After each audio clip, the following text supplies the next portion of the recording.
各位老師、各位同學，咁我哋今日嘅簡介會咧就正式開始啦。咁如果咧未入到嚟 Zoom 嘅朋友仔咧，即係你哋所知道有其他同學佢哋未入到 Zoom 喎，咁亦都可以請佢哋咧係繼續嘗試去進入呢一個 Zoom 啦。我哋會有同事咧去處理佢嗰個加入要求嘅。好，咁嘅話歡迎大家咧嚟到第28屆香港青少年科技創新大賽嘅簡介會。咁今屆嘅呢個科創大賽咧，係由香港特區政府教育局資助機構香港資優教育學院委託香港新一代文化協會主辦。咁唔經唔覺咧，已經過咗28年啦。咁嘅話咧，喺今次嘅呢個簡介會咧，我哋就會同大家講解下關於我哋呢一個比賽嘅主辦機構啦。佢相關嘅背景，同埋仲有關於呢個比賽佢相關嘅，我哋有啲咩 category 啦，入邊可以有啲咩係俾你哋可能嚟自中學或者小學嘅同學仔參加啦，有啲咩嘅獎項啦，同埋仲有最後我哋有一個 Q&A 嘅環節咧，係大家可以喺呢一個 Zoom 嘅呢個簡介會下邊有一個嘅即係 text box，可以喺入邊咧輸入你哋嘅問題，係啦，並且咧係喺入邊我哋會作出一啲嘅回答嘅。好，咁請大家稍等啊。好，咁而家我哋簡介會就正式開始啦。咁其實咧，呢一個比賽係由香港新一代文化協會主辦。咁到底呢一個機構係咩機構嚟嘅咧？咁其實香港新一代文化協會咧係一間教育培訓機構啦，亦都係政府認可嘅公共性質慈善機構。咁就創立喺1974年。協會咧係一直秉承住佢嘅一個培育人才嘅宗旨，就係以視野、創新、博識、承擔作為培育人才嘅目標。致力咧係為青年學生同埋教師提供最優質嘅服務，而工作範疇咧係包括咗科學創意啦、STEM 教育啦、創新創業、國情教育、教師培訓、準教師培訓、青年領袖培訓等等嘅。咁嘅話咧，我哋呢一個協會目前係有3個中心，咁分別咧就係位於銅鑼灣嘅總部啦，我哋位於觀塘嘅創新及創業中心，同埋而家係為大家提供緊呢個簡介會嘅，位於沙田資優教育學院入邊嘅科學創意中心。咁我哋陣間咧會分別向大家介紹一下我哋呢3個嘅中心咧係負責啲乜嘢嘅內容喎。咁其實咧，大家望到，原來新一代文化協會咧，仲有8個屬會嘅喎。咁分別係邊8個咧？其實佢哋點嚟嘅咧？就係經過咗新一代呢51年嚟嘅發展咧，係新一代慢慢成立起嚟嘅呢8個屬會。佢哋入邊咧，其實分別就由中學生啦、大學生啦、老師、校長同埋專業人士咧，去擔任我哋嘅幹事同埋理事嘅。咁為唔同嘅對象去提供多元化嘅服務。咁呢8個屬會咧，就包括咗你哋所見嘅新一代之友啊、大專學壇、新動力、科學英才會、STEM 教育學會、準教師協會、教育專業促進會，同埋仲有清華課程校友會等等。咁就係面向唔同嘅群眾嘅。咁而啱啱提到啦，我哋新一代咧嘅呢3個中心，咁其實總部係負責啲乜嘢嘅咧？咁其實總部咧，佢哋就係負責我哋嘅國情教育啦、教師培訓啦，同埋青年領袖培訓嘅。咁其實咧，大家可以望到嘅就係話，我哋舉辦咗第28屆嘅我的祖國京港澳學生交流營啦，好多嘅交流團，仲有一個傑出嘅準教師選舉。咁呢啲就係面向未來將會成為老師但係而家仲喺度讀緊書嘅嗰一班同學仔。咁佢哋咧，可能我將來立志想要做一位即係唔知邊一個科目，例如中文或者係即係專業科目，例如 physics 啊、chemistry 啊等等嘅老師。咁但係佢哋喺大學讀緊嘅時候咧，就可以參加定我哋嘅比賽同埋培訓咧，去增加佢哋對於教學嘅信心啊，同埋仲有了解咁樣啦。咁而啱啱大家望到嘅嗰個我的祖國咧，其實都有段故事。佢咧係由1994年開始咧，就由香港新一代文化協會去做舉辦，亦都係香港唯一一個跨越咗香港回歸28年，同埋香港與內地同澳門嘅學生同食同住同活動嘅大型交流活動。所以可以話咧，喺呢啲交流團入邊，我哋可以幫助到啲學生係進一步去了解而家嘅國情啦，到底而家國家國內嘅科技水平做到點樣啦，佢哋做緊啲乜嘢啦，等等，其實都可以通過呢啲咁嘅交流團咧去了解到。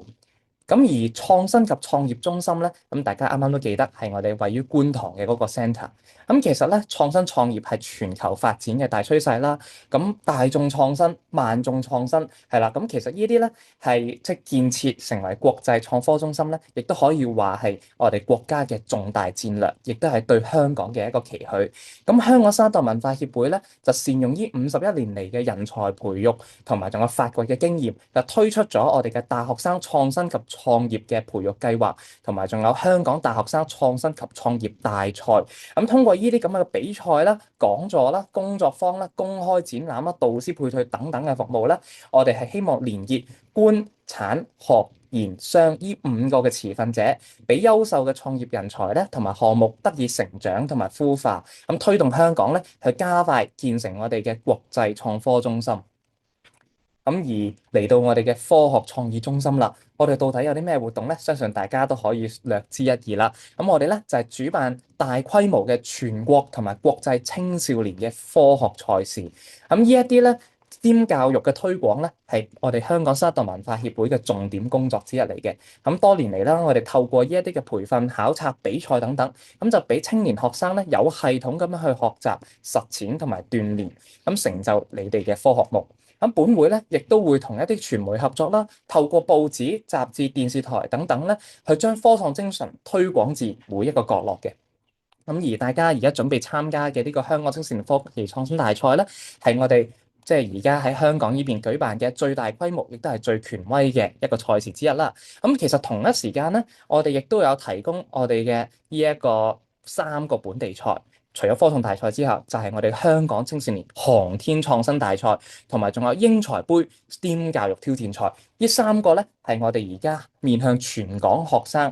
無論係你係中學定小學，都歡迎你參賽嘅本地賽嚟嘅。咁參加完本地賽之後咧，大家會見到有一啲宋慶齡少年兒童發明獎啊、全國青少年航天創新大賽啊，同埋全國青少年科技創新大賽。咁呢3個咧就係我哋而家面向嘅全國賽。咁換言之，你可能喺我哋啱啱所講嘅科創大賽嗰度晉級咗之後咧，你就有機會代表香港去參加呢3個嘅全國賽啦。咁全國之後咧，我哋立足祖國，亦都面向世界。咁我哋咧就有呢一個國際賽咧，就係包括日內瓦國際發明展同埋再生園國際科學與工程大獎賽。咁我哋以前咧就叫佢做 Intel ISEF 啦，咁而家佢換咗個冠名，咁我哋就叫佢做 ISEF 嘅呢個比賽。咁呢一系列嘅比賽咧，我哋都係希望將呢一個香港，即係你哋呢一班學生嘅科創精神咧，去話俾人知，令到你哋咧，亦都有一個鍛鍊嘅機會，去將自己所做過嘅作品，同埋仲有經歷一次嘅呢個科研嘅，即係呢一個經驗，去話俾更多嘅人知。係啦，咁所以咧，其實辦完呢啲全部嘅活動之後咧，我哋都係面向翻同一個青年工作嘅宗旨，就係我哋去提供呢啲多元化嘅活動同服務啦，希望去培養大家關心社會人群嘅精神。咁亦都我哋會創造條件俾青年學生去關心祖國。除咗你哋去搞科研、去搞呢一啲嘅咁嘅實驗之外咧，我哋都希望培養大家對國家民族嘅歸屬感同埋責任感嘅。咁而啱啱將呢啲比賽舉辦到哇咁盛事，即係好似非常之大規模咯。咁其實咧，呢啲就係我哋普及化同埋盛事化嘅科學創意活動。希望嘅就係從中即係由你哋呢度去發掘同埋培育優秀嘅科創人才。咁最後啦，啱啱所講唔單止俾學生噶嘛，我哋都為教師去提供培訓同埋支援，希望嘅就係加強教師喺現今如此複雜嘅國際形勢、經濟、社會同埋民生方面去提升大家嘅理解。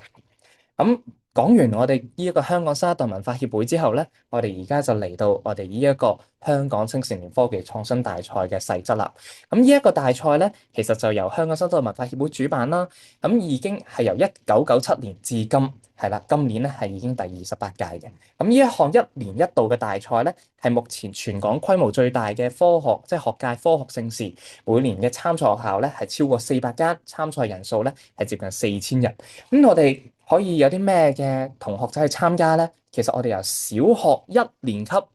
去至到中學6年級咧，我哋都係歡迎你哋去參賽。所以你會見到我哋嘅對象嗰度咧，由小學生、初中生去到高中生咧，都有得參賽嘅喎。而且啱啱所提到嘅老師同埋學校咧，都係可以參賽嘅，即係話可能你參賽之餘，你老師都一齊參加嘅喎。咁到底有啲乜嘢嘅賽項咧？我哋就有科學幻想畫，呢一個咧就中學、小學都參加得嘅。咁仲有研究及發明啦，即係話大家想象中嘅，我整咗一件發明品，或者我寫咗一篇嘅研究論文，咁你哋咧就係參加呢個研究及發明組別啦。同樣嘅，由小學、初中、高中都可以參賽。咁啱啱提到嘅老師咧，佢哋點樣參賽咧？佢哋就分為教案同埋教具啦。咁呢兩個賽道咧，其實就係話，究竟你所製作出嚟或者研發出嚟嘅，到底係一件用於教學嘅工具啊，定還是係你希望舉辦一個活動或者一系列嘅活動，去俾學生提高佢 STEAM 方面嘅能力同知識咧？咁呢度就係佢教案同教具有分咗兩條賽道嘅一個原因嚟嘅。咁之後咧，仲有就係 STEAM 學校。咁 STEAM 學校咧，陣間會再詳細咁講點樣以學校為單位參賽啊。咁之後啦，呢一個咁嘅創新大賽，喂，點解要搞咁多嘢？點解要 group 埋全香港成幾千位嘅同學仔一齊去參加呢個比賽咧？首先第一，我哋係希望咧，借呢個機會去提倡同埋推動 STEAM 教育，去提高大家對科學嘅興趣同埋自身嘅科技素養。我哋而家係咩世紀咧？我哋而家係21世紀，所以我哋咧係培育呢一個世紀入邊所需要嘅科技創新人才。咁啊，另外咧，第二點就係我哋希望大家可以擁有一個科學嘅想像力同埋創新精神。呢兩個咧係陣間我哋可能唔同嘅 category，即係唔同嘅賽項咧，大家會發現入邊有唔同嘅斟酌點嘅。咁之後仲有就係實踐能力啦。到底你諗完啦，你亦都希望仲做出嚟啦，你最後有冇實現到呢一個發明品出嚟咧？嚟希望你哋鍛鍊咗呢啲嘅能力之後咧，迎接未來世界嘅挑戰。第三點就係我哋希望引導大家咧，係喺成個過程入邊咧，係去經歷過你哋研究發明成個嘅過程，去培養一啲你哋喺書本入邊咧冇辦法好實感體驗到嘅呢啲動手動腦嘅一啲能力同埋經驗嘅。最後第四點就係我哋會為大家去提供一個展示自我創意思維同埋創新設計嘅機會。咁以我自己為例啦，咁其實我以前都係有參加過科創大賽，但係當時候咧，其實喺參加科創大賽之前咧，我只係去自己整咗一件嘅發明品，而我會覺得其實呢件發明品好普通啫，咁就係用一啲電腦板砌成咗嘅一樣嘢，唔需要特別向人去講嘅喎。但係後嚟咧，當我發現咗原來係可以藉着呢一個比賽嘅平台，向一啲喺呢個業界入邊嘅專家評判，同埋仲有其他同我同齡嘅呢班學生一齊去交流。你個發明品係點樣啊？我個發明品又點樣喎？呢啲咁樣咧，去展現你嘅創意思維，同埋喺交流嘅機會咧，可以話係非常之寶貴嘅。所以亦都希望咧，大家喺參加呢個比賽嘅時候，亦都例如啦，你可以入到嚟總評，咁亦都藉着呢個機會咧，多啲去同身邊嘅呢一啲同樣參賽嘅同學仔，甚至係評判去交流你嘅諗法。咁好啦，講完啱啱所講嘅呢一啲我哋嘅初心之後咧，咁就嚟到我哋嘅第一個賽項科學幻想畫啦。咁呢個科學幻想畫咧，佢嘅定義係咩咧？其實就係通過繪畫嗱，即係通過你畫畫啦，去表現出你對人類未來生活情景嘅一個幻想嚟嘅。咁即係話你可以喺呢幅畫入邊去展現你對未來科學發展嘅構想同展望啊，例如。即係真係一個好初步嘅一個例子啊！你認為咧，即係未來世界可能係會烏煙瘴氣嘅，但係通過咗某一個機器咧，原來佢可以淨化到呢一啲嘅空氣同埋海洋。咁所以咧，你認為未來會有一個咁嘅機器嚟平衡呢個生態？咁所以咧。因為你而家海洋亦都未被污染到極限啦，你亦都未需要製作一個咁樣嘅機器啦，所以你就將呢一份嘅發明同埋想法咧，就成為咗一個畫作，喺一個繪畫入邊咧，去畫出咗你對呢個未來世界嘅幻想。咁其實咧，呢一個嘅科學幻想畫咧，其實都係為咗去倡導呢一個科技同藝術嘅融會交流，就唔好覺得就話科學咧就係一科嚟嘅，係啦，佢就即係一個類別藝術咧就另外一科嚟嘅，兩者唔關係。我哋就希望咧係將呢兩樣嘢融合埋一齊，因為你就係通過你支畫筆去描述出你腦海入邊嘅想像。咁所以我哋咧係由小一至到中六咧都可以參加呢個賽道嘅，而且咧入邊嘅題材咧係可以俾你去自由發揮。咁除咗科學幻想畫呢一啲可以俾你天馬行空嘅賽道之外咧，我哋亦都有研究及發明啦。咁其實咧，研究及發明，我哋先講小學組，佢就分咗兩個組別嘅，一個係研究論文，一個係發明品。咁分別係咩咧？我哋先講大家可能比較有概念嘅發明品啦。咁其實咧，發明品就係參賽者，即你哋可以創作一啲可以實際應用到嘅新產品或者係模型。係咩意思咧？即係話而家呢個世界咧，你覺唔覺得有好多嘅問題需要被解決咧？即係包括可能以前咧啲人未有汽車嗰陣時，就會覺得哇，如果可以有一啲好慳力又可以幫助我好快去到第二個地方嘅一啲工具就好啦。你可以話哇，乜你咁懶㗎？但係唔好意思啊，可能人類咧就係因為呢一啲咁樣想偷懶嘅諗法咧，佢哋就諗我可唔可以有一啲嘅馬車？載我去遠方咧，跟住慢慢演化到我可唔可以更加快，我去推出到而家嘅汽車，我就已經可以去到遠方咧。佢哋為咗解決一啲由自身去到社會嘅問題，去諗出咗一啲嘅解決方案之後，然後製作咗一個咁樣嘅產品，或者可能你會話，哇，產品咧，我暫時未有足夠嘅錢去完成呢一個產品喎，我用呢個模型去驗證我嘅呢個諗法。或者係話俾人哋知我嘅構想係點樣，咁我哋都可以歸類為我哋嘅發明品，係啦。咁至於研究論文咧，咁其實就係參賽者對於科學相關課題進行嘅研究啦、實驗、調查等等。咁完成咗呢啲研究調查之後點啊？你要得出結論並且係寫一份報告嘅。咁例如一個最簡單嘅就係話，可能你會心目中有一啲關於科學嘅疑問，就係話究竟一粒士多啤梨擺喺一個室溫下邊，到底幾耐就會發毛咧？好啦，可能你會有一個咁樣嘅疑問喎。跟住之後咧，你第一步你就開始去網上邊 Google 去 search 下啦，或者問下 AI，就係話究竟咧通常發毛係幾耐就發毛㗎？咁樣可能得出咗一啲屬於人哋嘅一啲結論。但係咧，可能你會話，我對呢樣嘢有質疑，或者出邊嘅呢一啲研究咧，我覺得佢唔夠嚴謹，唔夠全面，涵蓋唔到我嘅呢一個問題喎。所以咧，你就進行研究啦。咁呢個研究咧，你有咗呢一個背景問題之後咧，你就開始去構思一啲嘅實驗喎。呢個實驗就例如話，我喺30度、25度、20度唔同溫度嘅情況下邊咧，去都擺一粒嘅士多啤梨。跟住之後咧，去統計一下佢係幾時咧開始出現一啲毛菌覆蓋喺上邊喎。咁你咧就設計咗一個咁樣嘅實驗，然後就觀察，並且咧係將佢寫落去嗰個報告嗰度進行記錄。最後得出咗個結論就係話，原來喺某個溫度嘅情況下咧，佢係最容易發毛嘅。短短喺唔知道幾耐咧，佢就已經發咗毛啦。得出咗一個結論。咁呢個咧就係我認為係即使係小學生都可以進行嘅一個研究論文，所以咧並唔好一聽到論文就話哇，好似好複雜、好深奧喎。其實咧，你可以由你身邊嘅一啲你嘅好奇心或者係你嘅一啲疑惑出發去進行你嘅研究嘅。好，跟住之後咧就去到中學組啦。咁中學組咧，即係中一至中六，我哋對大家嘅呢一個複雜程度同埋科學嗰啲嚴謹性咧，都會高好多。咁就分咗5個科目啦。咁呢度包括咗數理工程啦、化學材料、生物健康、能源及環境科學同埋電腦及資訊科技嘅。咁我哋細分得呢啲 topic 咧，連你哋嘅年紀我哋都分開咗嘅。咁就分初中組同埋高中組。咁即係換言之咧。例如你係一個中三嘅學生，你整咗一個機械人，咁你咧就梗係報咗初中組啦。咁但係你到底會係揀數理及工程，定係揀電腦及資訊科技嚟去 present 你嘅 robot 咧？咁呢個就係你需要去自己決定嘅一個課題啦。咁點樣諗啊？咁其實呢度分咗唔同嘅科目咧，就好睇你到底個創新點喺邊度。例如話你個機械人咧，其實嗰個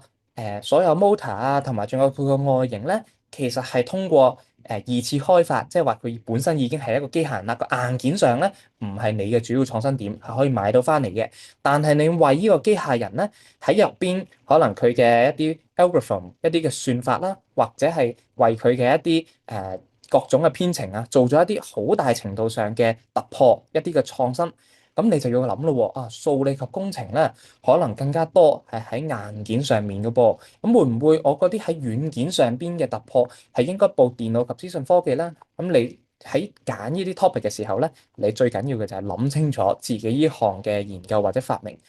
嘅核心創新點，即係獨一無二個位，到底喺邊度，去拎出嚟俾我哋嘅評判去睇。咁所以你可能咧就會話，我可唔可以問你哋職員咧究竟我報邊個 category 啊？咁啊，我哋係唔會話直接就叫你報任何一個 category 嘅，我哋係會交翻俾你去自己去諗，到底你自己嘅發明品係適合邊一個，然後由你去決定同呢一方面呢一個領域嘅嗰啲專家去進行交流，去進行呢個評審。好，咁中小學嘅咧就係啱啱嗰兩個嘅大範疇咯喎。咁嚟到 STEAM 教師咧，咁就係啱啱所講嘅教案同教具之分啦。咁首先喺教案方面啦，咁就係各位老師咧係需要設計撰寫呢一個科技教育活動或者係呢個教學預設方案咧作為你哋嘅參賽作品嘅。而佢咧有一個要求就係需要係已經開始實施或者係已經實施咗啦。咁即係話咧，例如你係為一個長達成個學期嘅一個方案，咁你可能而家已經去到一個學期嘅一半啦，咁可能你已經開始實施咗啦。咁呢啲教案咧，我哋就可以拎出嚟咧去參賽，或者可能你喺上年暑假我已經完成咗呢一個咁樣嘅活動啦，咁你都可以拎翻嗰一份嘅即係 report 啦，去重新撰寫並且係遞交到呢一個嘅比賽入邊。咁至於教具咧，其實佢就同啱啱中學嘅研究及發明咧比較類近咯噃。咁就係由各位老師咧去設計或者改良咗一啲嘅科技教育教學嘅輔助工具、儀器同埋設備。咁咧，我哋都係區分咗嗰一啲五個類別嘅，包括物理、化學、生物、數學同埋資訊，即係技術教學嘅。咁呢五個 category 咧，即係其實我哋過往都真係見到好多好有心嘅老師咧，喺呢一個賽道上面發光發亮嘅。例如會覺得啊，學生去讀呢個 physics 即係物理嘅時候咧，總係有一啲嘅 concept 冇辦法釐清。例如呢個 photon 佢個特性應該係點樣咧？咁當時候咧就會有啲老師去設計咗可能好大座嘅一個顯示嘅儀器，呢一個儀器咧就可以好清晰咁話俾學生聽究竟呢個 photon 佢嘅呢個特性係點樣啦？可以至少做到一啲可視化嘅教學俾到啲學生，然後學生真係因為呢份咁嘅教材咧，更加好咁樣清晰了解到呢一個 physics 嘅 concept 到底係點樣。咁呢一個可以話係好幫助到學生嘅。咁所以亦都鼓勵各位老師咧除咗去邀請身邊優秀嘅同學仔去參加科創大賽之外咧，其實包括優秀嘅你哋都可以去參加呢一個賽道嘅。好，咁嘅話咧，STEAM 學校啱啱留咗賣咗個關子，到底學校係點樣參賽咧？其實咧，中學同埋小學都可以以學校為單位參賽嘅。咁佢就係去睇呢一間學校喺推動 STEAM 教育方面嘅成果到底係點樣啦。咁即係換言之，例如你間學校咧喺 STEAM 教育已經係有可能好幾年嘅經驗，呢一啲嘅經驗咧係令到你哋話有一啲學生咧。係可以證明到，哇！原來通過咗你哋呢一系列嘅教育，呢一批嘅校本嘅即係課程咧，啲學生喺從中係獲得到一啲 STEAM 方面嘅知識啦，同埋創新嘅精神喎。咁呢啲咧都可以歸類為成果，咁就可以寫成一份嘅報告咧，係提交俾呢個大賽，咁去即係一齊競逐呢一個 STEAM 學校嘅獎項嘅。好啦，咁我哋啱啱嘅 category 咧，即係嗰啲賽道咧，我哋就已經講完啦。咁到底大家會關心嘅咧，就係點樣評審咯喎？即係話，喂，我交喺網上面報完名啦，我要經歷啲乜嘢㗎？好，咁首先第一行就係我哋咧係會設有初評嘅。呢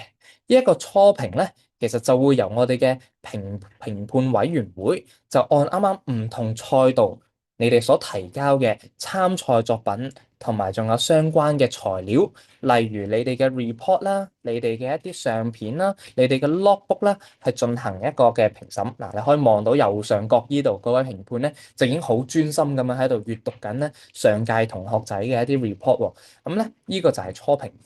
參賽者咧係唔需要實體出席去見我哋嘅評判嘅，即係話你哋喺報名嘅時候咧會有遞交作品嘅呢一個環節，我哋就會憑住你所遞交嘅呢啲資料嚟判斷你個作品㗎啦。係啦，呢段時間大家唔使擔心，係唔使親自出席嘅。咁啊，包括科學幻想畫咧，你會見到我哋成個展廳咧擺晒大家嘅畫作，然後我哋嘅評判咧係一幅一幅咁樣認真去睇，認真咁樣去評選嘅。咁經過完呢個初評之後咧，我哋就會選出一批嘅學生同埋作品去晉級我哋嘅總評。呢一個入選總評咧，就唔係單靠你哋嘅作品咯喎，大家咧就會以一個展覽嘅形式去介紹你哋嘅作品，並且你哋本人係需要接受評判嘅問辯嘅，就好似右上角嘅依張相咁樣，你會見到個學生咧製作咗一塊嘅 poster，然後喺 poster 上面描述咗佢嘅作品到底係乜嘢，亦都同一時間有埋部電腦喺度。Probably 即係大致上咧，就係佢嘅作品嘅演示啦，同埋仲有多啲資料嘅補充。咁而評判咧就會行到去你嘅呢一個 booth，即係呢個展位嘅面前，然後開始聆聽你嘅呢個作品介紹，並且向你提出問題，例如你呢一份作品咧係幾時開始想解決啲乜嘢問題㗎？哦，或者係望到你呢份作品之後，你可唔可以展示俾我睇佢係點樣運作啊？現場去運作俾我睇下，等等，呢啲就係我哋喺現場會接受嘅評判問辯嘅一啲例子。嗱，就好似咧喺下邊嘅呢張相，評判咧就望住呢幾位嘅作品發明人，即係參賽者，就直接坐喺佢哋自己嘅製作嘅呢塊作品上邊，然後咧一邊去聽佢講解，一邊去睇下究竟佢個發明品係點樣運作嘅喎。咁我哋大會咧就會提供呢個場地啦，入邊有展台同埋仲有展板。咁大家咧就入選嘅隊伍就會自己 ready 好你哋嘅呢啲海報啦、發明品啦、論文啦，同埋其他相關資料，以備評審之用嘅。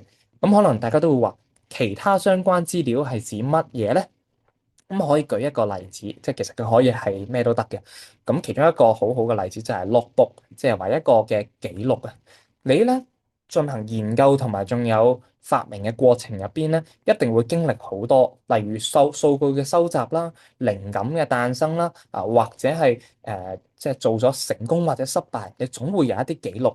咁其實咧，我哋都會建議大家喺研究同埋發明嘅過程入邊，將呢啲每一日經歷嘅呢一啲研究，我哋寫低佢，可以係手寫，亦都可以電腦形式整理好呢啲咁樣嘅資料。咁咧就當評判佢哋過嚟了解呢個作品嘅時候，成品係好感興趣嘅，但係我都想知道你嘅心路歷程喎。咁呢個時候咧，你就可以向佢哋去展示屬於你哋自己嗰個項目嘅 logbook，話俾佢聽。其實我喺邊一年邊一月邊一日咧，其實就觀察到社會上面嘅乜嘢問題，我想解決佢。所以咧，由呢一日開始，我搜集咗乜嘢資料，睇過一啲嘅新聞，睇過一啲嘅文章，然後之後咧喺某一日咧，我就揾埋我個 partner 咧去做咗一個嘅研究。呢個研究嘅數據係咁咁咁，我認為係成功定失敗嘅。然後到最後慢慢咧係經歷一頁又一頁嘅 logbook，最後得出咗你哋而家呢一份嘅成品。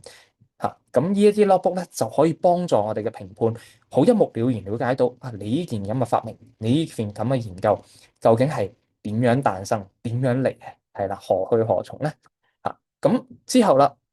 經歷完呢一個總評之後咧，咁我哋就會有一個頒獎典禮同埋優秀作品展。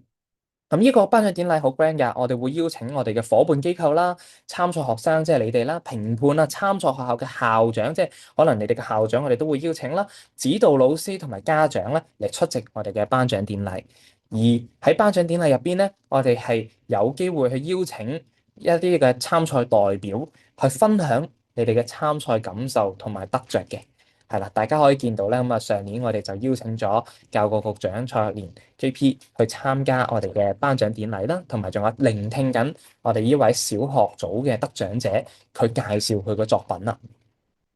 咁大家了解完成個評審過程之後咧，咁其實就會開始關心獎項咧，我有啲咩獎我係可以去爭取嘅咧？咁首先啦，大家可以望一望科學幻想畫同埋研究及發明咧，各組別我哋都會設置有一等、二等、三等獎同埋優異獎嘅，即係話科學幻想畫小學組又會有一二三，科學幻想化中學組又會有一二三，而研究及發明咧入邊又分為中學組嗰五個科目，都分別會有一二三，而且係分初中，例如初中數理及工程一二三等獎加優異獎，然後高中組嘅數理及工程又係一二三加優異獎。咁我哋咧，你會計得到哦，原來每一個 category 係獨立計算，所以咧你哋可以俾啲心機係喺入邊咧競逐佳績啊。咁之後啦，我哋嘅參賽項目咧，即係同學校有啲咩關聯咧？就係學校係有可能可以獲得呢個優秀組織獎嘅，但係你間學校攞唔攞到優秀組織獎咧，就要睇參賽學生，即係你哋係啦，究竟成績點樣啦？因為咧佢係多而且總成績最好嘅三間學校咧，係有機會獲頒我哋嘅中小學組優秀組織獎啫。即係換言之，哦，我全校參加晒，數目一定多啦。咁點樣先可以確保贏得到啊？就係多得嚟咧，入邊啲項目哇拎到一二三等獎嘅喎，即係可以拎到好成績嘅喎。咁我哋咧喺官網上邊咧就有一個計算表，咁你就可以望到哦，攞一等獎有幾多分，二等、三等優異獎同埋就咁參加咗啫，分別會有幾多分數。咁我哋就會疊加計算完大家嘅總成績之後，判斷邊一間學校獲得呢個優秀組織獎嘅。咁你可能話但係其實我對呢個比賽咧第一次參加，我都係希望咧去了解下我究竟呢件發明品獲唔獲得人哋嘅認可啦，同埋嚟交流喎。咁其實咧，我哋所有合資格嘅參賽者咧都會獲頒參賽證書，所以咧你哋嘅努力咧係會被即係見到嘅。而你哋點樣可以即係成為一個合資格嘅參賽者咧？其實就係主要兩步嘅啫。一步就係你哋去填寫咗我哋嘅報名表，報名成功啦。咁報咗名之後咧，咁亦都係進行咗交件，即係咩意思啊？你哋遞交咗你哋嘅作品啊，包括你哋嘅即係 report 啦，可能係你哋發明品嘅介紹影片啦，等等，呢啲就係交件嘅內容。完成咗呢兩步之後咧，如果你係符合參賽資格嘅話，咁你就會獲頒呢一個參賽證書㗎啦，以示鼓勵嘅。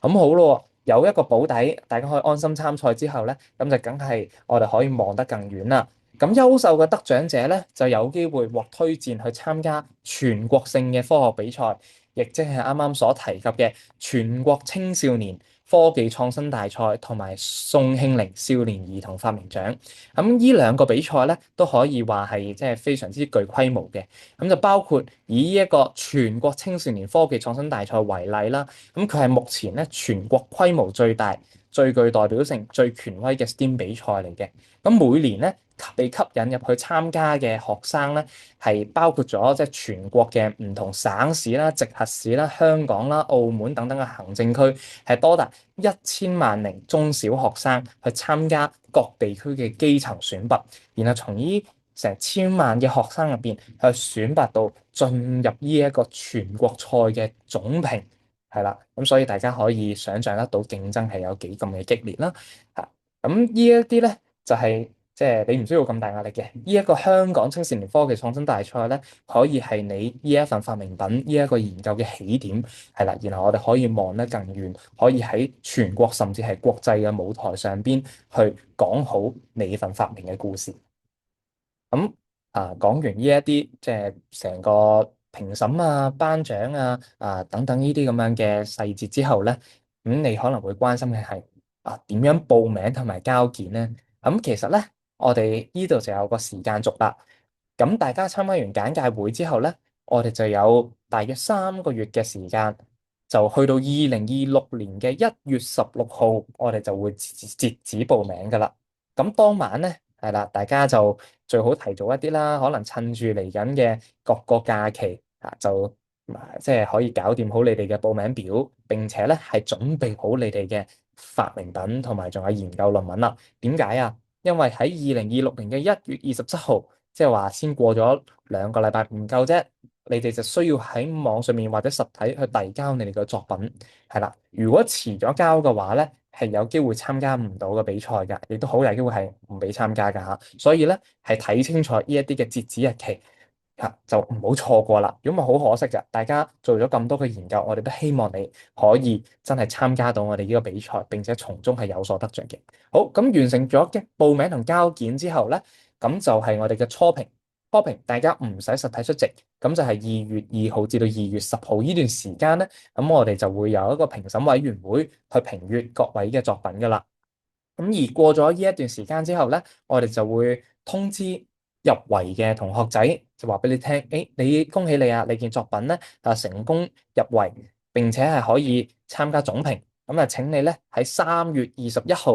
咁啊嚟參加我哋嘅總評，同埋仲有係設置好晒成個展位，等你咧可以以完美嘅狀態向我哋嘅評審去展示你嘅成果。最後總評完之後一日。3月22號咧就係頒獎典禮啦，呢個就係我哋今屆第28屆科創大賽嘅流程。好，咁第一步點樣報名先？係啦，咁其實咧我哋嘅報名系統咧就可以通過掃描呢一個 QR code，或者係嚟到我哋即係科創大賽嘅官網入邊去撳報名，或者係通過我哋香港新一代嘅呢一個 mini APP 係啦入邊咧去進行報名嘅。咁到底咧我哋會係點樣咧？我哋就會喺1月16號夜晚11點59分咧去關閉呢一個系統，所以大家咧係要提早去到我哋嘅網站或者係呢個報名表填寫好，並且遞交埋。咁可能你會問啦，喂，我點樣知道我成功報咗名啊？我撳咗落去報名表入邊，啲資料都填晒噶咯喎，咁點樣為之成功報名啊？咁咧，大家喺入邊咧就要提醒你哋好重要嘅一步啦，就係寫清楚你哋嘅電郵地址。點解咧？因為成功報名嘅參賽項目咧，我哋係會發送一個參賽即係報名確認電郵去俾大家。呢一份電郵入邊咧，就會包含好多資料，話俾你聽你係成功報咗名嘅。咁所以咧，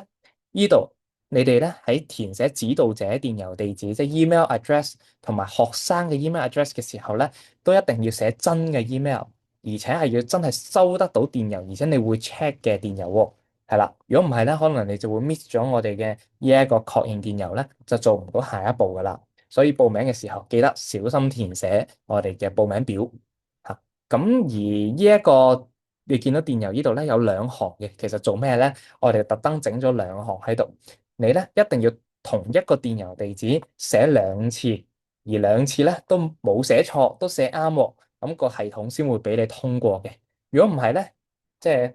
呢個就係防止大家一唔小心，喂，我撳錯咗個 keyboard 粒掣所以咧就 email 錯咗，而我見唔到喎，咁你就收唔到。我哋避免呢種狀況啫。咁而我哋中心咧，亦都會喺2026年嘅2月係啦，去以電郵公佈我哋嘅入圍名單，同埋通知大家咧去出席我哋嘅總評。所以咧大家可以見到呢一個電郵有幾緊要啊！我哋基本上咧，你入唔入決賽呢啲咁重要嘅資料咧，我哋就會通過電郵去揾大家噶啦。所以一定要寫一個經常會檢查嘅，而且收得到嘅 email address。咁成功報咗名之後咧，係啦，呢封就係報名確認電郵啦。入邊咧係會有一個嘅參賽編號啦，而個參賽編號咧係獨一無二嘅，即係話你係可以通過呢一個參賽編號咧嚟打電話向我哋即係本會嘅職員進行查詢。係啦，了解翻我個報名 record 係點樣或者係我係報邊個 cat 等等，我哋都可以通過呢個參賽編號咧去追蹤得翻大家嘅報名資料。咁而佢嘅一個規律咧，其實就係英文字母喺前，然後一系列嘅數字喺後邊，係啦，咁大家就認住同埋記得要 mark 低呢一個嘅參賽編號。而且入邊咧，佢會將你哋所填過嘅報名嘅科目報名嘅組別姓名等等咧，都會係喺個 email 嗰度 read back 俾大家聽，咁就確保咧，大家可以望翻我啲中文名、英文名有冇填寫錯誤咧好緊要㗎，因為咧你最後獲得嘅嗰份參賽證書咧，我哋就會係用你哋報名嘅時候寫低嘅依啲姓名咧，去作為你哋份證書上面有嗰個姓名㗎啦，所以咧亦都請大家寫好呢啲資料。咁可能對老師關心嘅咧，就係話，哇！我其實咧打算全班或者全級咧去報名呢個科學幻想畫㗎但係咧哇，咁樣報名嘅話就似乎太低效率啦。咁對於有超過20份作品嘅學校或者機構或者其他單位咧，你哋可以進行集體報名。咁具體咧就係嚟到我哋啱啱報名小程序入邊嘅集體報名專區入邊有一個科學幻想畫集體報名嘅按鈕，click 咗入去之後咧，大家就會望到有得去下載我哋嘅集體報名表，分小學同中學嘅。下載完之後咧，喺入邊可以去填寫學生嘅姓名啊等等呢啲個人資料，填好晒之後，直接掉翻上嚟呢一個集體報名表呢一個嘅上載框，咁我哋咧本會職員就會收到大家嘅 submission 啦，然後喺1個禮拜之內咧係用電郵回覆翻指導老師，係啦，咁就關於大家嘅參賽編號到底係乜嘢嘅。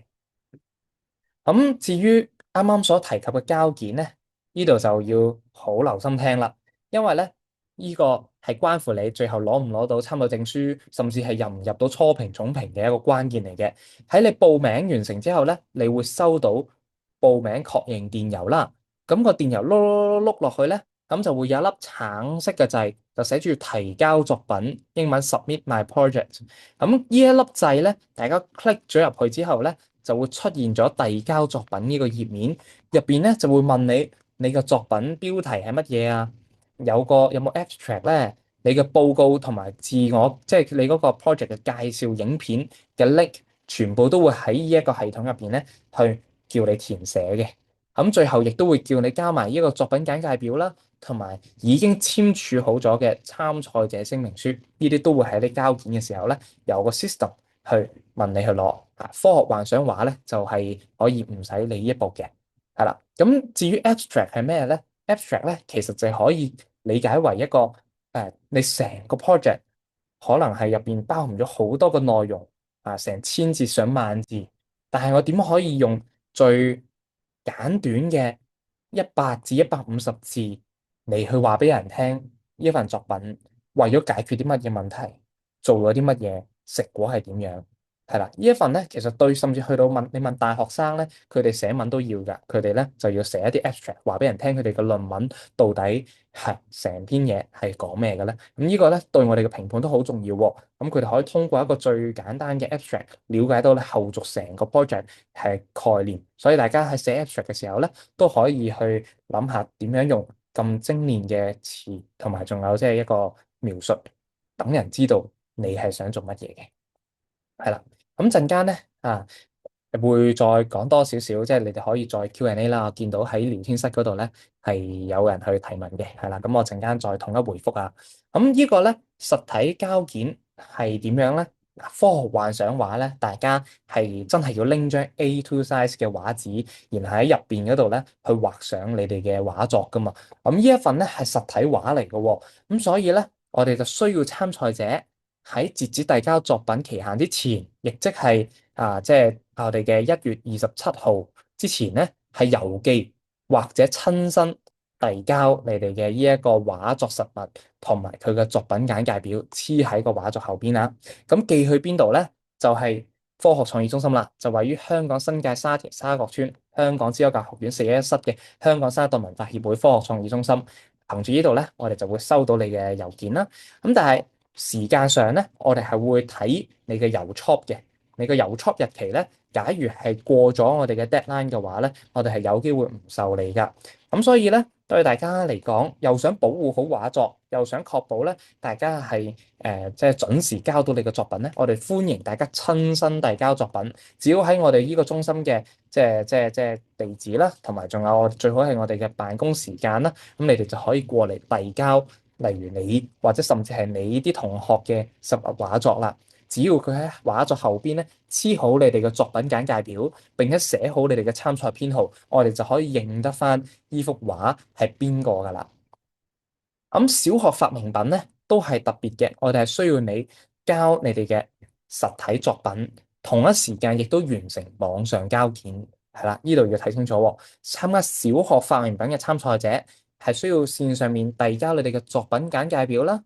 你哋嘅報告啦，同埋仲有你哋嘅作品介紹影片，同時以郵寄或者親身嘅方式去遞交作品嘅實物。作品簡介表 print 出嚟喎，同埋你哋嘅報告，係啦，呢三樣嘢你哋係郵寄或者親身遞交到嚟香港新一代文化協會科學創意中心，咁我哋嘅評判咧就會憑住你哋線上同埋線下嘅提交咧，去判斷你哋嘅作品㗎啦。咁啱啱所講嘅交件咧，大家可以諗清楚有冇一啲嘅問題要問，因為咧陣間咧我哋就會有一個 Q&A 俾大家噶啦。咁交件咧，注意1月27號之前一定要上載好或者遞交到實物，係啦，如果唔係有機會咧係參賽唔到嘅。而科學幻想畫小發明品，你哋係喺1月19至27日期間去提交你哋嘅實物嚟到我哋科學創意中心嘅。而每件作品咧，你哋遞交嘅時候係需要將佢包裝好啦，喺上面寫清楚你哋嘅作品編號啦、作品名稱啦，同埋作者姓名，方便我哋辨認到呢一件小我發明品到底係由邊一個去創作嘅。咁如果限期之前遞交唔到呢啲資料咧，咁你哋嘅參賽資格就會被自動取消，亦都會冇參賽證書噶啦。所以呢個日期咧，大家要 mark 好。咁而至於咧，如果你哋嘅參賽作品入邊係有一啲好貴重嘅，例如 iPad 甚至係一啲 camera 即係相機等等嘅物品咧，咁亦都請大家係啦，衡量之後以模型作為取代，因為你哋所遞交嘅呢啲作品同文件咧，我哋都冇辦法退翻俾大家噶啦。咁如果參賽作品咧引起咗任何嘅知識產權爭議咧，本會亦都概不負責嘅，而本會亦都保留係所有參賽作品嘅發表權，包括咧，同你哋一齊向傳媒介紹或者係公開展覽展示作品，而本會亦都會保留今次比賽嘅一切最終決定權嘅。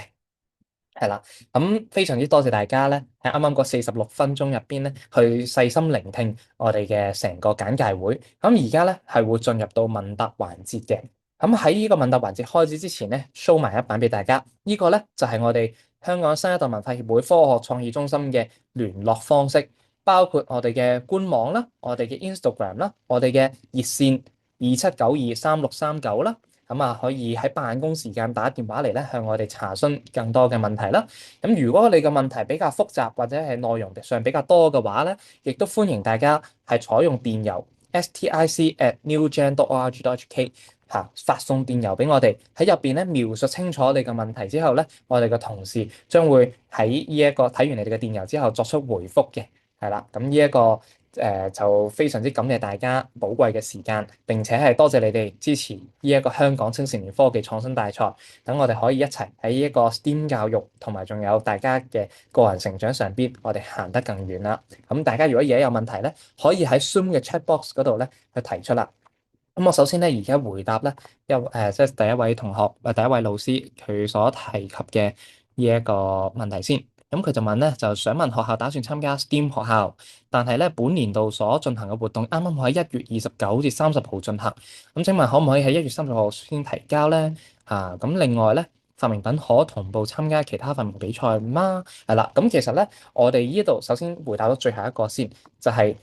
我哋冇限制大家咧嘅發明品係參加點樣嘅比賽嘅，因為呢個發明品咧係屬於你噶嘛，係啦，即係話你自己創作咗一件嘅作品出嚟咧，咁其實你係即係可以參加好多嘅比賽嘅，但係唯獨要留意嘅咧就係，因為啱啱所講參賽作品咧一旦提交咧，我哋就唔歸還啦，咁所以咧可能你就要去諗我係咪需要多於一份嘅發明品模型或者 prototype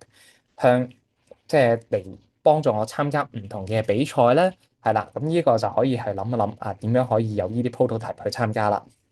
問題喺呢度啫，跟住之後咧，咁交件咧就冇得遲啦，咁就一定係1月27日前咧係需要去交件，即係遞交作品嘅。咁我會建議咧，即係若果係呢個情況咧，你都照樣去參加，而將你咧目前所有嘅呢啲活動同埋仲有內容咧寫成一份嘅 report，咁照樣咧去交俾評審去作，即係由佢哋去進行一個專業嘅判斷，係啦，咁就都會鼓勵你參加咗先嘅，係啦。咁如果咧其他嘅老師或者同學咧有任何問題咧，都可以喺呢一個嘅chat box 嗰度咧係向我哋進行提問啦，係啦。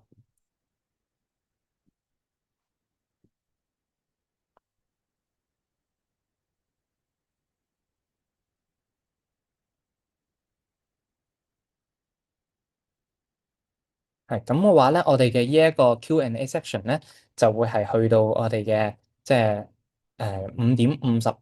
嘅，係啦。所以大家如果有任何嘅疑問咧，都可以趁而家輸入你哋嘅問題。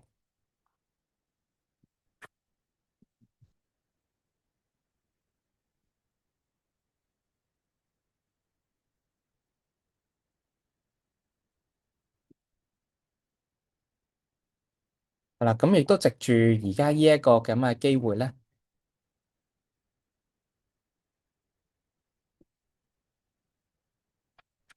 係向大家去分享埋，就係咧。各位即係既然嚟得呢個簡介會咧，好有可能就已經有一啲嘅發明品、作品或者研究論文咧喺手啦。咁如果你哋咧亦都係中三至到中六嘅學生，咁你哋咧其實可以喺最後嘅依6個小時咧，去將你哋嘅作品提交嚟我哋嘅國際科學比賽2026香港區選拔賽嘅。咁而家咧呢一個香港區選拔賽咧係現正接受報名。咁即係換言之，你啱啱所見到嘅呢個日內瓦國際發明展，同埋仲有再係而家最後6個小時08分鐘咧，你係可以填寫呢個報名表，係啦。咁呢個咧比賽，你喺入邊咧就會我哋評判經歷過呢一個初評之後咧，就有機會將你哋 nominate 去到我哋嘅總評，香港區嘅總評。而喺我哋嘅總評入邊咧，就會選拔出我哋嘅香港代表隊成員咧，去參加呢2項嘅國際賽事。所以，假如你係聽呢一個簡介會嘅此時此刻，你哋已經係有一份完善嘅發明品或者研究論文，而你嘅年齡咧，亦都係中三至中六嘅話咧，就唔好猶豫啦，唔衝突嘅，你哋係可以同一時間參加科創大賽同埋我哋嘅國際科學比賽2026香港區選拔賽，同樣由香港新一代文化協會主辦嘅，係啦，喺呢度咧向大家講埋呢一點，係啦，希望大家就好好留意，係啦，就可以好下考慮啦。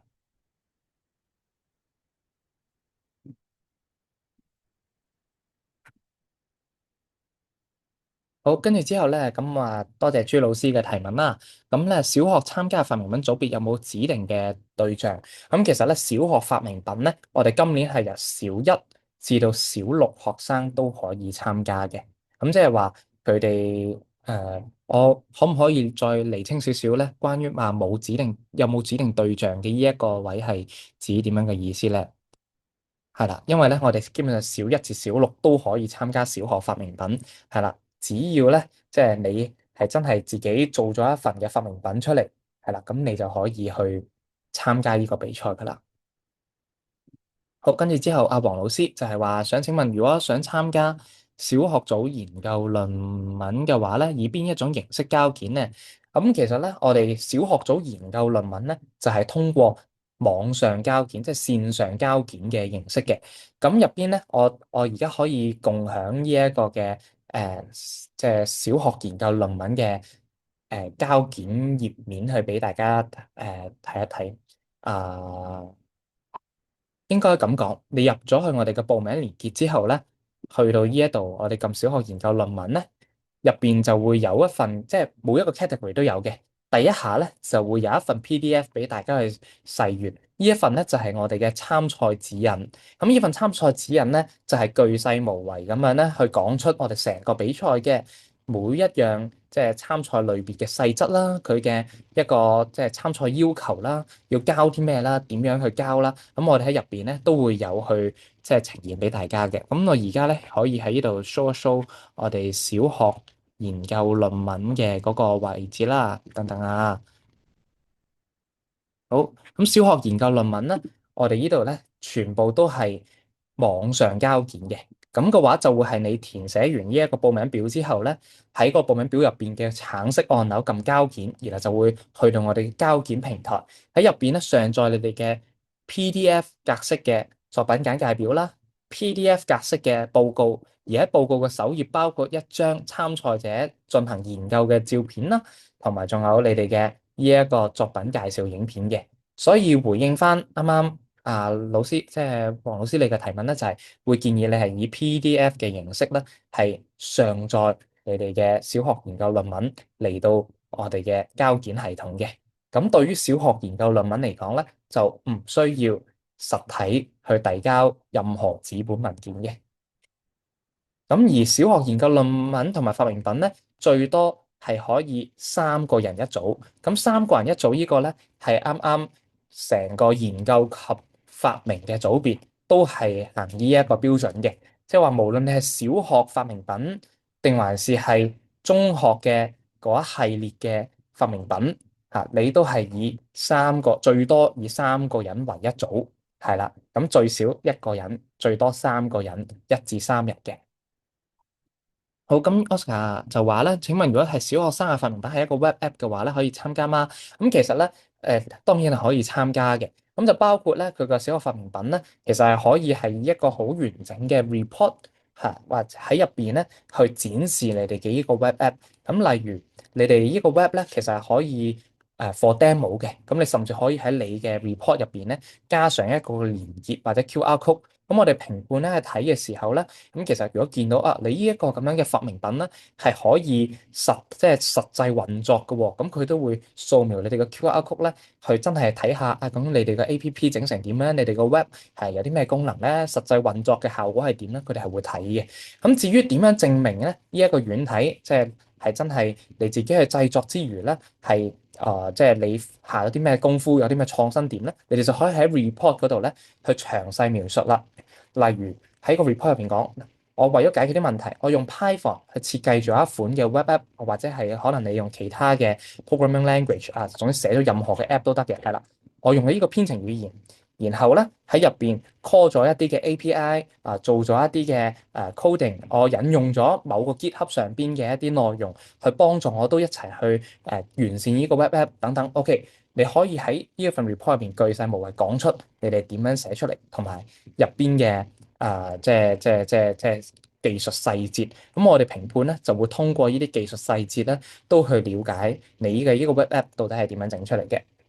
咁假如咧你有一啲嘅 source code 咧，咁你亦都可以係將佢即係某一啲創新點嘅部分 print out 出嚟，擺埋一份 report 入邊啦。咁因為我哋都會建議大家咧，若果係同 program 有關嘅一啲內容，你哋都可以考慮係即係同步去到 GitHub 啊，或者係即係呢一啲嘅內容啦。咁啊方便咧，即係你到時候要演示嘅時候，可以話到俾我聽。誒，我其實當時候咧就已經係上載咗㗎啦。或者你哋引用咗任何其他人嘅一啲代碼等等，你哋都喺 reference 嗰度咧係寫翻，就例如我係嚟自於邊個研究或者邊一個產品，佢哋有一部分咧我係 call 咗佢 API 嘅等等。咁呢啲咧，只要你哋註明好，你哋就照樣可以參賽啦。咁至於咧就話官網有冇過往嘅得獎作品可以參考學習咧？咁就呢一個，我可以建議你喺 Google 嗰度咧 search 我哋呢個香港青少年科技創新大賽呢個 title，然後撳新聞。咁因為咧，其實過去咧，我哋每一年咧，我哋獲得一啲一等獎嘅作品啊，即係或者獲得大獎嘅作品咧，佢哋都有好多獲得咗媒體嘅訪問。咁我相信咧，由呢啲同學仔接受傳媒採訪嘅時候嘅嗰啲分享咧，亦都好有參考價值。所以咧，你哋可以通過新聞咧去了解翻咁過往獲得大獎嘅呢班學生，咁佢哋做咗啲乜嘢。咁至於咧有冇過往嘅得獎作品參考咧？咁呢一度我哋官方咧就冇直接話去整理一個嘅清單俾大家。咁亦都係建議大家係通過網絡資源咧去了解下咁過往嘅一啲學生，即係我相信由好頭嗰幾屆嘅即係嘅作品咧，都一直喺網上邊有一啲嘅即係媒體報導嘅。咁至於話因為網絡問題 miss 咗，咁有冇錄影咧？係嘅，我哋會有錄影嘅。今次嘅呢一個我哋嘅簡介會咧，我哋係已經即係通過呢個 Zoom 錄影咗。咁我哋稍後時間咧，會由我哋嘅職員咧上載至本會嘅 YouTube channel，係啦。咁大家亦都可以喺我哋嘅官網揾到我哋嘅 YouTube 喺邊度。咁我而家亦都展示俾大家睇下。